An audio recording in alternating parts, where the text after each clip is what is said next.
आप सभी का स्वागत है। खासकर जो विद्यार्थी जो 12th बोर्ड इस बार देने वाले हैं, और हम लोग 12th के रिवीजन क्लासेस के तौर पर कुछ बातें आपको हर दिन बताते हैं और हर दिन आपको कुछ मिलते रहेगा। आज हम लोग डिस्कस करने वाले, मेरा ऑब्जेक्टिव है कि आपका जो ऑब्जेक्टिव क्वेश्चन है वो छूटे नहीं। तो थोड़ा सा डिस्कशन है, मैं एक मार्केट पे कर देता हूँ। वैसे आपको एक पहले ही वीडियो मैंने अपलोड किया है और इसका जो मैंने एग्रीगेट डिमांड एग्रीगेट सप्लाई से संबंधित था, इसका 3-4 वीडियो मैं अपलोड करूँगा। पूरा सेक्शन आपको, यानी कोई क्वेश्चन छूटने वाला आपका नहीं है।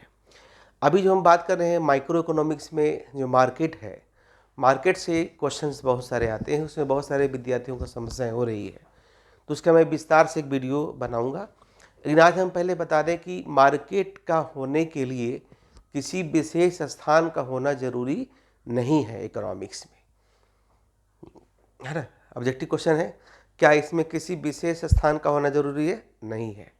वैसे जो हम लोग पढ़ते हैं मार्केट, मूलतः परफेक्ट कंपटीशन और एक है इम्परफेक्ट कंपटीशन। तो जो परफेक्ट कंपटीशन है, जिसकी विचारधारा एडम स्मिथ दिए थे, परफेक्ट कंपटीशन के बारे में बात करें, हालांकि रियल लाइफ में परफेक्ट कंपटीशन एग्जिस्ट नहीं करता। परफेक्ट कंपटीशन, जिसको हिंदी में पूर्ण प्रतियोगिता बाजार कहते हैं, एक ऐसी बाजार व्यवस्था है जिसमें सभी सामान, जितनी वस्तुएं हैं जिसका उत्पादन होता है, वो सब एक ही प्रकार का होता है, जिसको हम अंग्रेजी में कहते हैं होमोजीनियस प्रोडक्ट।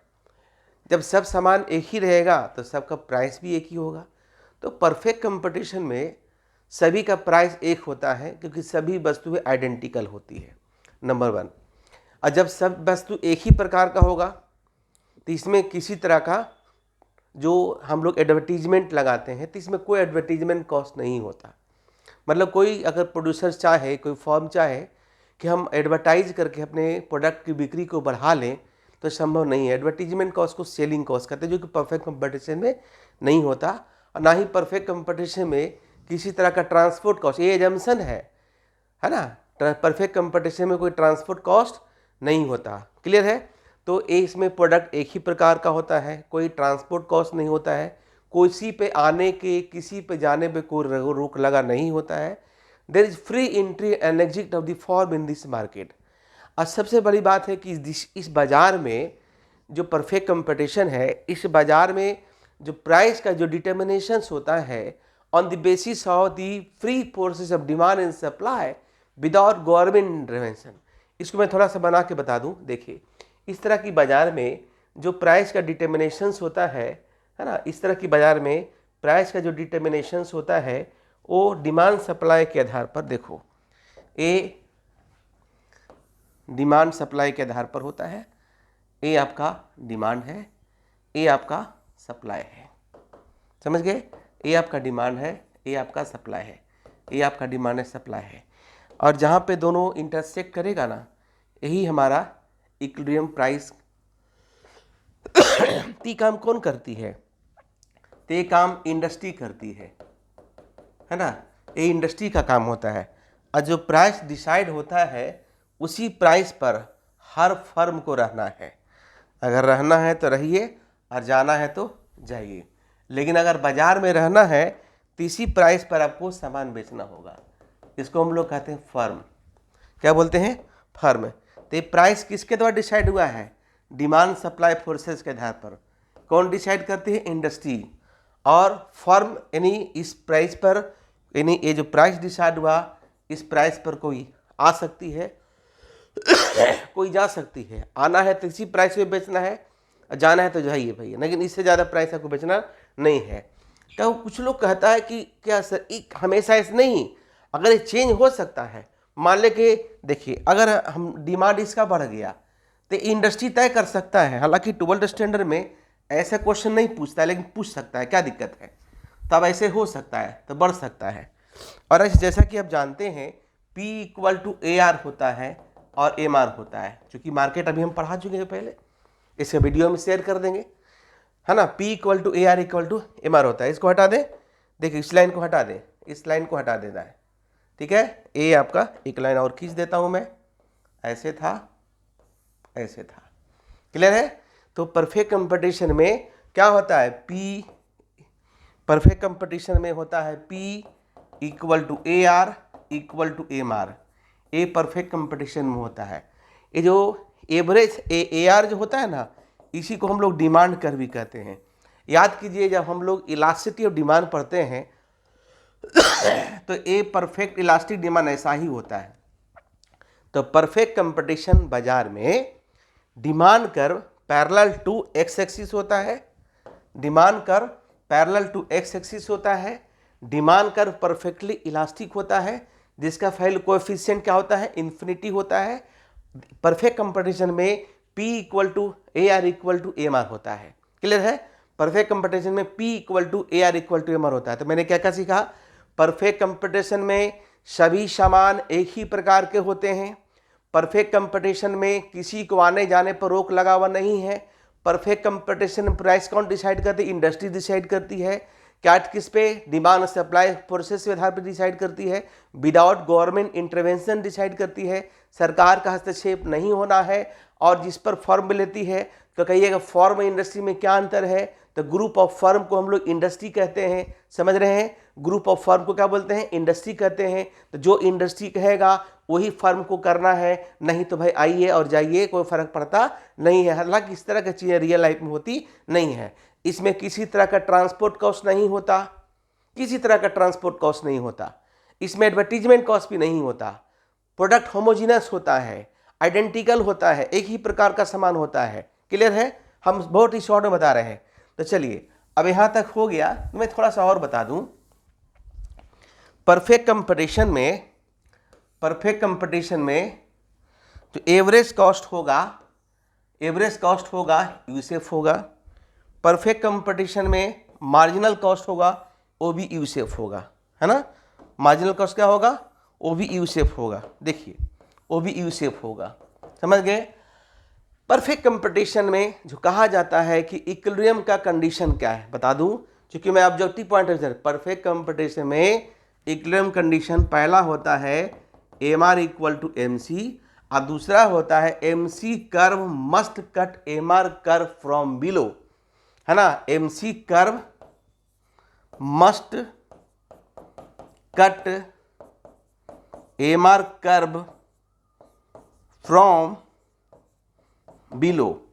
समझ गए? MC कर्व यानी ऑब्जेक्टिव क्वेश्चन है, उसमें पूछता है कि भाई पहला कंडीशन क्या है और दूसरा कंडीशन क्या है। समझ गए? पहला कंडीशन क्या है, दूसरा कंडीशन क्या है।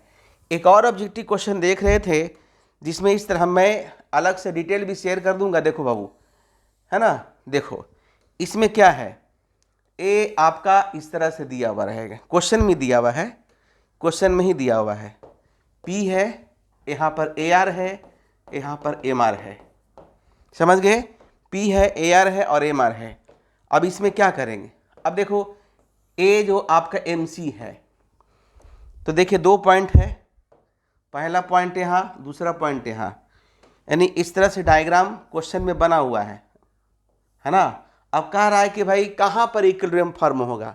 जैसे मान लिए यहाँ पर E है, यहाँ पर E1 है। क्वेश्चन पूछ रहा है कहाँ पर है, यहाँ पे आउटपुट है। सब क्वेश्चन में दिया हुआ है, क्वेश्चन में दिया हुआ है, इसलिए मैं बता रहा हूँ।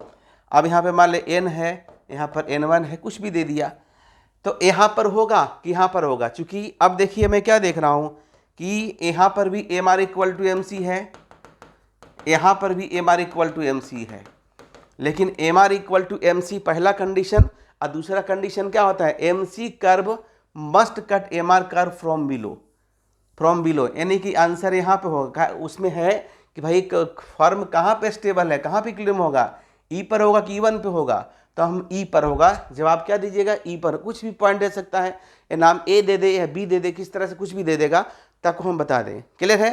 तो परफेक्ट कंपटीशन में इस तरह से क्वेश्चन पूछे जाते हैं।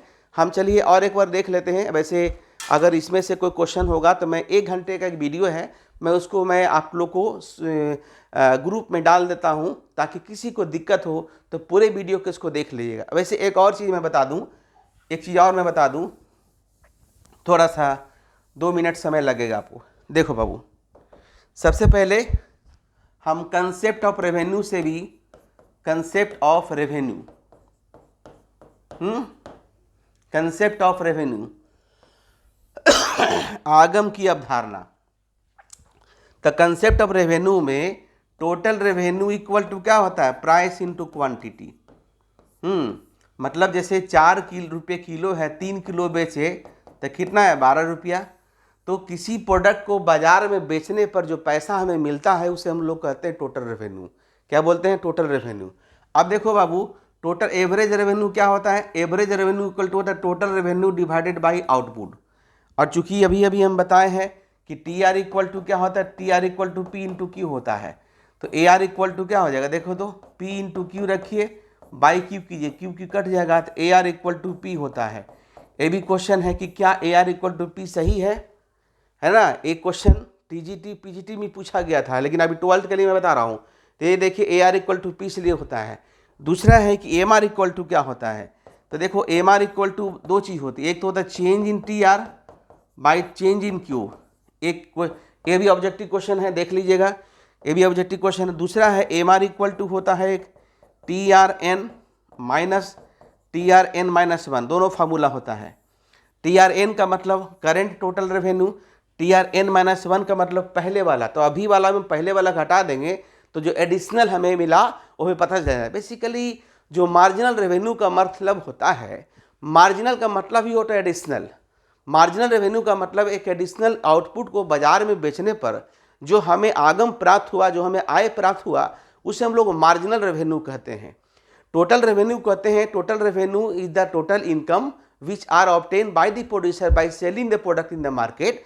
बाजार में जो हमारी सामान बेचने पर जो हमें प्राप्त होती है उसे हम लोग क्या कहते हैं, उसे हम लोग टोटल रेवेन्यू कहते हैं। टोटल रेवेन्यू को हम आउटपुट से डिवाइड करते हैं तो हमारा मार्जिनल रेवेन्यू बनता है। यानी इस तरह से भी अगर किसी तरह से ऑब्जेक्टिव क्वेश्चन में ये भी आएगा। ऑब्जेक्टिव क्वेश्चन में बहुत बार पूछा हुआ है, ऑब्जेक्टिव क्वेश्चन में बहुत बार पूछा हुआ है, बिहार बोर्ड में या सीबीएसई में ये भी क्वेश्चन पूछा हुआ है, ये भी क्वेश्चन पूछा हुआ है। तो इस तरह से हम लोग छोटे छोटे चीज़ों को हर दिन डिस्कस करेंगे। जिस तरीके से मैं आपको आज परफेक्ट कंपटीशन के बारे में बता रहा हूँ, उसी तरीके से हम एक दिन मोनोपोली के बारे में बताएंगे, मोनोपोलिस्टी के बारे में बताएंगे, और फिर हम लोग ऑलिगोपोली के बारे में बताएंगे। क्योंकि अभी हमारा ऑब्जेक्टिव है कि आपका किसी तरह से जो एमसीक्यू क्वेश्चन है किसी बोर्ड का भी छूटना नहीं चाहिए। तो इस तरीके से हमसे जुड़े रहिए। और अगर इकोनॉमिक्स का अपडेट बने पर अगर चाहते हैं कि हमारा बिहार बोर्ड का एग्ज़ाम, सीबीएसई बोर्ड का एग्ज़ाम या आईसीएसई बोर्ड का एग्ज़ाम, झारखंड बोर्ड का एग्ज़ाम, किसी बोर्ड के एग्ज़ाम से जुड़े हुए हैं तो हमारे चैनल को सब्सक्राइब करें, हमसे जुड़े रहें, हमारे वीडियो को लाइक करें और शेयर करें ताकि अधिक से अधिक बच्चों को फ़ायदा मिले। धन्यवाद।